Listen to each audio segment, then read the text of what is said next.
សម្រាប់មនុស្សសាមញ្ញជនយើងអ្នកណាក៏ចេះខឹងដែរព្រោះខឹងតិចខឹងច្រើនតាមសមត្ថភាពដែលបានអប់រំចិត្តរបស់យើងនឹងបានកម្រិតណាបើយើងអាចកែបានបើសិនជាយើងដឹងថាយើងឆេវឆាវច្រើនពីព្រោះឆេវឆាវខឹងច្រើនទៅវាធ្វើឲ្យយើងមិនសប្បាយចិត្តមួម៉ៅបើតាមក្បួនពេទ្យនឹងកើតជាជំងឺគាំងបេះដូងឬក៏រហូតដល់ខឹងពេលខ្លះដាច់សរសៃឈាមខួរក្បាលស្លាប់ក៏មានដែរជាងតើយើងរក្សាចិត្តហ្នឹងឲ្យបានបើបដោយវាពេកទេកំហឹងជិះជាន់យើងដុតទាំងចិត្តដុតទាំងកាយរបស់យើងឲ្យឆាប់ចាស់ហើយឆាប់ស្លាប់ទៀតផងអញ្ចឹងវាតើថាទទួលស្គាល់ថាកំហឹងវាមិនល្អហើយត្រូវមានខន្តីអត់ធន់ថារឿងរ៉ាវក្នុងជីវិតហ្នឹងវាមានពេលខ្លះបានដូចចិត្តវាមានពេលខ្លះមិនបានដូចចិត្តទេអញ្ចឹងចេះអត់ធន់ថាអញ្ចឹងហើយជីវិតហ្នឹងវាអញ្ចឹងហើយត្រូវចេះអត់ឱនយោគយល់គ្នាធ្វើខុសទាស់ម្ដងម្កាលកុំចាប់កំហុសអូសដំណើរឬក៏ថាជន់ពលិចគ្នាអត់ឱនយោគយល់អធិស្ឋានភ្លេចណារឿងណាដែលវាហួសទៅហើយហ្នឹងកុំសូវសំរឿងសំក្តៅក្រហាយច្រើនពេកអ្នកខ្លះទៅជួយចិត្តសំរឿងក្តៅក្រហាយពីមុនមកគេស្ដីគេថាឬក៏រឿងអីដែលវាមិនសូវត្រូវចិត្តហ្នឹងចេះតែប្រមូលមកហើយប្រមូលមកវាក្តៅក្រហាយតែខ្លួនយើងនឹងឯងអញ្ចឹងតើទៅរៀនភ្លេចខ្លះហើយមួយចំណុចទៀតនោះគឺមានបញ្ញាស្វែងយល់អំពីការពិតនៃជីវិតថាជីវិតហ្នឹងវាតែងតែជួបរឿងល្អខ្លះមិនល្អខ្លះរឿងគេសរសើរខ្លះនិន្ទាខ្លះសុខខ្លះទុក្ខខ្លះជួបខ្លះព្រាត់ខ្លះជីវិតហ្នឹងវាមិនអាចជៀសផុតបានអ្នកណាក៏ជួបរឿងចឹងដែរអញ្ចឹងមានថ្នាំប្រមាណគ្រាប់ហ្នឹងដាក់មកទៅធ្វើឲ្យកំហឹងហ្នឹងវារៀងស្រាលមានតាំងពីថ្នាំខន្តីវាមានតាំងពីថ្នាំអត់ឱនវាមានតាំងពីថ្នាំកុំស្ដាយបំភ្លេចរឿងចាស់ចោលទៅវាមិនមែនថាបំភ្លេចចោលទេយកជាមេរៀនប៉ុន្តែកុំស្ពាយមកច្រើនពេកហើយមានតាំងពីថ្នាំបញ្ញាជាបាលជំងឺកំហឹងហ្នឹងទៅអាហ្នឹងយើងធូរស្រាលយើងដោះខ្លួនឯងឲ្យចេញពីផុតភ្លើងកំហឹងហ្នឹងភ្លើងកំហឹងមិនសូវបានដុតយើងក៏បានរៀងរាល់ថ្ងៃហ្នឹងតែតែមានពេលខ្លះយើងមួម៉ៅចិត្តតែហេតុអីបានវាមួម៉ៅ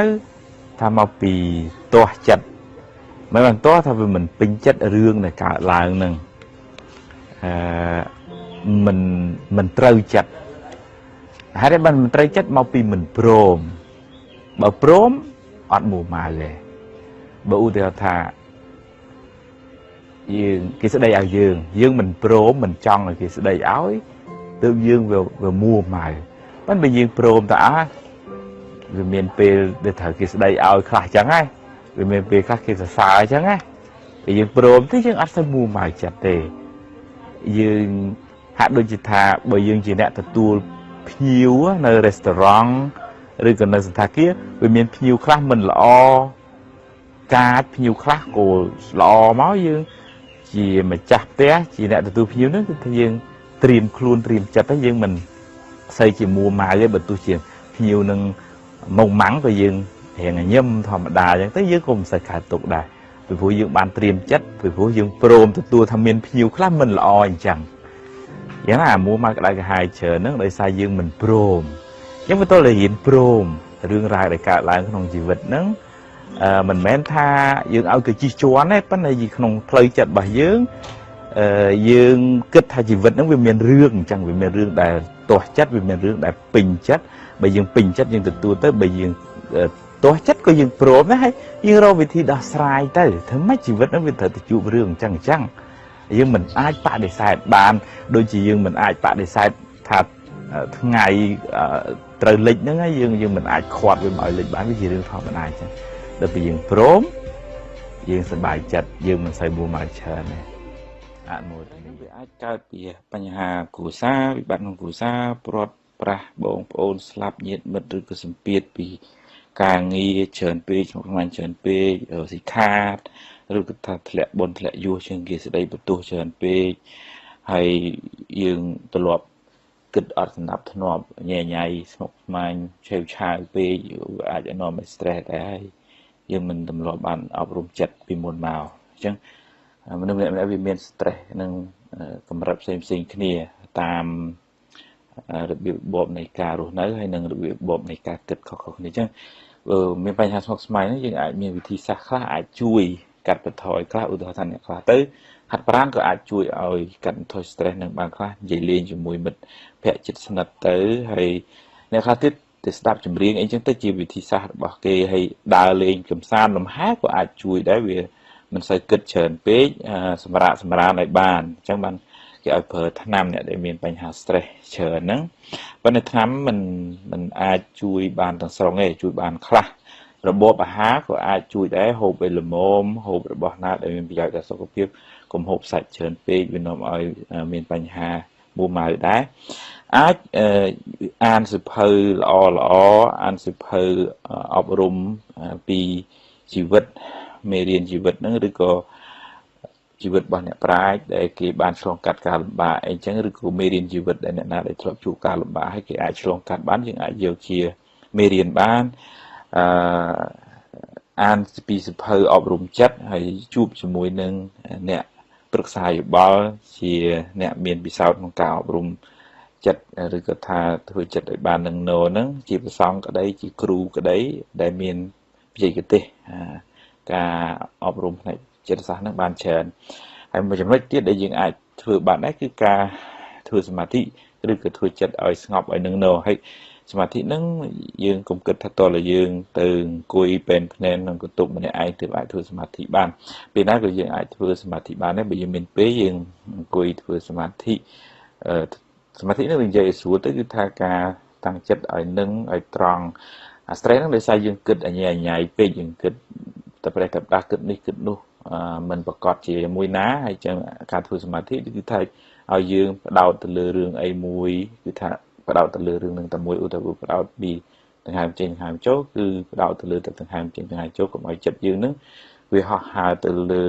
រឿងអីផ្សេងទៀតហើយបើហោះហើរក៏ទាញមកត្រឹមតែដង្ហើមចេញដង្ហើមចូលឬក៏ថាបើយើងចម្រើនមេត្តាចិត្តហ្នឹង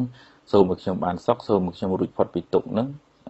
ពាក្យហ្នឹងទៅវិលមកបើនិយាយពីចាក់ភ្លេងវិញវាលូបវាទៅមកសូមឲ្យខ្ញុំបានសុខសូមឲ្យខ្ញុំរួចផុតពីទុក្ខហ្នឹងជាវិធីសាស្ត្រមួយដែរធ្វើចិត្តឲ្យនឹងឲ្យផ្ចង់ឲ្យ focus ឲ្យ concentrate ទៅលើតារឿងនឹងមួយទេប៉ុន្តែបើយើងមានពេលយើងធ្វើសមាធិចឹងទៅហើយជួបមួយគ្រូដែលមានការណែនាំអំពីរបៀបធ្វើហ្នឹងទៅហើយមួយទៀតការធ្វើការតាមដានចិត្តជាប្រចាំឧទាហរណ៍ថាយើងដេកដើរឈរអង្គុយនិយាយស្ដីហ្នឹងរៀបចំចិត្តគំនិតហ្នឹងថាបើគិតទៅរឿងផ្សេងរឿងណាដែលស្នល់សុខស្មាយហ្នឹងទាញចិត្តមកវិញត្រឡប់ឲ្យស្មារតីហ្នឹងវាខ្លាំងជាងអាចិត្តដែលហោះហើរទៅហ្នឹងត្រឡប់ទាញវាមកគិតរឿងណាដែលនាំឲ្យសុបាយចិត្តគិតដល់មនុស្សណាដែលនាំឲ្យរីករាយចិត្តហើយបើវារត់ទៅឆាប់ទាញវាមកវិញរត់ទៅចាប់ទាញមកវិញហើយទៅខ្សែគប់ជាមួយមនុស្សណាដែលមានចិត្តនឹងណូ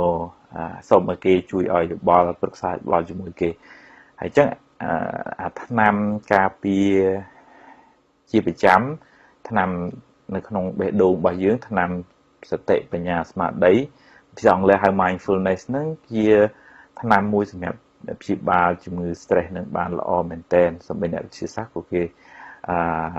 recommend គេឲ្យយោបល់ថាយើងទាំងអស់គ្នានឹងត្រូវចម្រើនសតិស្មារតីនឹងជារឿយក្នុងជីវិតរស់នៅជាប្រចាំថ្ងៃជាអ្នកណាក្តីធ្វើការរដ្ឋធ្វើការឯកជនជាអ្នកបួសជាកុហកក្តីគឺថាមានសតិស្មារតីនឹងជាប្រចាំតាមដានសកម្មភាពដូចថាកុំឲ្យភ្លេចខ្លួនណាកុំឲ្យចិត្តគិតតែប្រេះតែលវលវីគិតអានេះបន្តិចអានោះបន្តិចចឹងចេះតែអញ្ចឹងវាអស់កម្លាំងដូចស្វាអញ្ចឹងចិត្តយើងនឹងវាដូចស្វាវាហក់ទៅនេះតិចហក់ទៅនោះតិចហើយចិត្តរបស់យើងហ្នឹងកាលណាគិតច្រើនពេកវាអស់កម្លាំងឧទាហរណ៍យើងរត់ខ្លាំងពេកអញ្ចឹងទៅវាអស់កម្លាំងចិត្តរបស់យើងហ្នឹងក៏អញ្ចឹងដែរតែហក់លោតពេកទៅយើងអស់កម្លាំងធ្វើអីមិនកើត stuck នៅនឹងវាថាវាអត់ចង់វាអស់កម្លាំងលេងតែអញ្ចឹងតើតើថាមានស្មារតីមួយតាមដានចិត្តហ្នឹងថាគិតរឿងណាហើយប្រកាសជារឿងនឹងមួយហើយរឿងណាដែលគិតទៅវាសប្បាយវារីករាយទម្លាប់គិតរឿងហ្នឹងទម្លាប់នឹកដល់បុគ្គលហ្នឹងកុំសូវនឹកដល់រឿងណាស្មុគស្មាញពិបាកធ្វើឲ្យយើងក្តៅក្រហាយរឿងដែលកន្លងផុតទៅហើយហ្នឹង កុំសើមលើកវារឿងដែលកន្លងទៅហើយនាំក្តៅក្រហាយហ្នឹងកុំសើមលើកទេហើយក៏កុំសូវស្មុគស្មាញគឺបារម្ភឬក៏បារម្ភពីរឿងអ្វីដែលមិនទាន់មកដល់ហ្នឹងអាហ្នឹងទើបអាចជួយយើងហ្នឹងឲ្យរក្សាស្មារតីហ្នឹងនឹងនៅទៅបានជួយកាត់បន្ថយ stress បានខ្លះប៉ុន្តែសំខាន់គឺថាជាប្រចាំហ្នឹងគឺអត់មានអ្នកណាជួយយើងក្រៅពីការតាំងចិត្តការចម្រើនសតិស្មារតីជាប្រចាំហ្នឹងឯងអាចជួយយើងរៀងរហូតទៅអ្នកដទៃអាចឲ្យយោបល់ខ្លះប៉ុន្តែមានតែយើងឯងអាចរក្សាចិត្តហ្នឹងដោយមានសតិស្មារតីហ្នឹងជាអ្នកទាញចិត្តហ្នឹងវាហោះហើរវាញ៉ៃវាគិតទៅប្រេះខ្លះគិតស្អប់នេះគិតរឿងនេះញ៉ៃពេកទាញវាមកគិតរឿងណាដែលមានប្រយោជន៍រឿងណាដែលល្អតែវាយើងដាក់គំនុះផ្លូវកុំឲ្យឆ្លងកាត់អញ្ចឹងណាសតិហ្នឹងដាក់គំនុះចិត្តហ្នឹងកុំឲ្យវាបើកទៅឆ្វេងដៃគេខ្លាចបុកគេខ្លាចមានគ្រោះថ្នាក់អញ្ចឹងយ៉ាងណាសតិហ្នឹងវាទាញចិត្តហ្នឹងឲ្យនៅក្នុងរឿងណាដែលនាំឲ្យមានប្រយោជន៍នាំឲ្យរីករាយតាមផ្លូវចិត្តហ្នឹងជាវិធីសាស្ត្រអាចកាត់បន្ថយ stress បានអ្នកហ្នឹងសិតតែមានកំហឹងរៀងខ្លួនពីកំណើតមកគាត់ថាអ្នកខ្លះខឹងច្រើនអ្នកខ្លះខឹងតិចប៉ុន្តែបើឧទាហរណ៍ថាអ្នកនឹងស្ពាយកំហឹងនឹងតាមខ្លួនជាប្រចាំអានឹងវាខ្លាចទៅជាព្យាបាទអានឹងអត់មានពីណាក្តៅក្រហាយជាងយើងទេវាឧបមាដូចជាយើង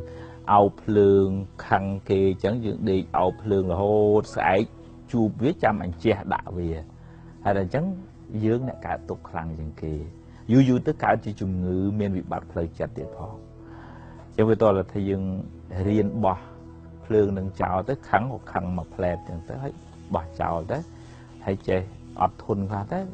រឿងរ៉ាវក្នុងជីវិតហ្នឹងវាមិនមែនស្អីត្រូវតាមចិត្តរហូតមិនមែនកូនធ្វើត្រូវតាមចិត្តយើងរហូតមិនមែនអ្នកក្រៅបង្គាប់នឹងចេះតែធ្វើអីពេញចិត្តយើងរហូតទេវាមានពេលខ្លះគេធ្វើត្រូវចិត្តមានពេលខ្លះគេធ្វើមិនត្រូវចិត្តអញ្ចឹងតើឲ្យយើងមានបញ្ញាមួយទៀតអត់ធន់ហើយមានបញ្ញាមួយទៀតថា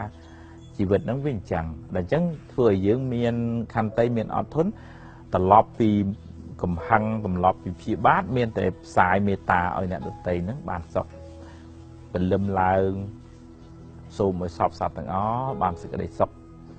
ជួបអ្នកណាញញឹមរស់រាយពីក្នុងចិត្តពីក្នុងបេះដូងមកហ្នឹងបំណងពាក្យសម្ដីនិយាយក៏ចង់ឲ្យគេបានសុខសូម្បីតែកាយវិការធ្វើហ្នឹងក៏គ្មានបំណងចង់ឲ្យអ្នកនឹងអ្នកដទៃហ្នឹងកើតទុក្ខប៉ុន្តែជាដំបូងគេអ្នកបានប្រយោជន៍ពីទឹកចិត្តល្អទឹកចិត្តត្រជាក់របស់យើងហ្នឹងគឺយើងខ្លួនយើងហ្នឹងឯងយើងវាមិនមួម៉ៅមិនក្តៅក្រហាយមិនស្មុគស្មាញទេហើយអ្នកដែលមកប្រស្រ័យជាមួយយើងហ្នឹងក៏បានត្រជាក់ដែរឧបមាដូចជាទឹកអញ្ចឹងគេមកផឹកទៅក៏វាបាត់ស្រេកហើយឬក៏គេមកក្តៅគេងូតទៅក៏វាបាត់ក្តៅអញ្ចឹងទៅអញ្ចឹងយើងខ្លាយទៅជាមនុស្សទឹកកុំខ្លាយទៅជាមនុស្សភ្លើងបានយើងក៏បានសុខគេក៏បានធ្វើអីខុសមកលើយើងហ្នឹងអ្នកខ្លះពំរឿងកំហុសខុសឆ្គងហ្នឹងតាមខ្លួនមួម៉ៅក្តៅក្រហាយរហូតអញ្ចឹងទៅ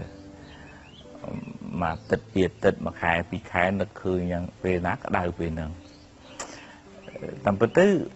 អ្នកណាក៏មានកំហុសដែរអ្នកខ្លះធ្វើខុសដោយចេតនាអ្នកខ្លះធ្វើខុសដោយអចេតនាប៉ុន្តែយើងអាចមានជំរឿសថាតើយើងយកកំហុសអ្នកដទៃមកបំផ្លាញសេចក្តីសុខខ្លួនយើងឬក៏យើងអាច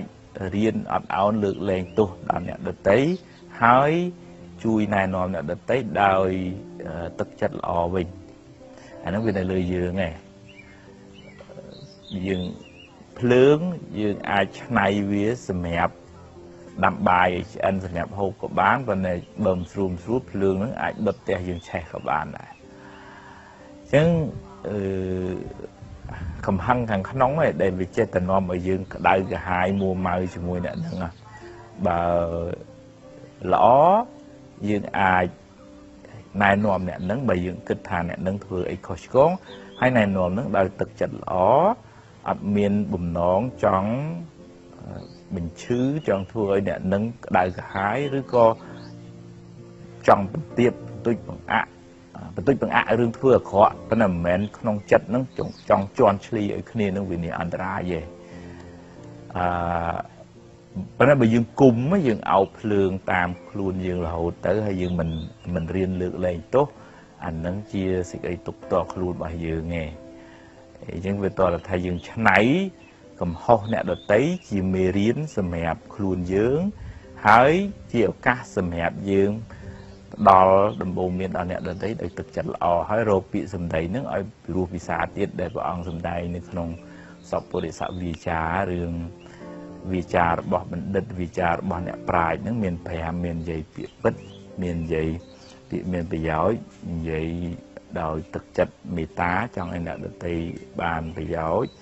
ហើយនិយាយមើលកលៈទេសៈពេលវេលាហ្នឹងហើយនឹងនិយាយដោយពាក្យផ្អែមល្ហែមមិនមែន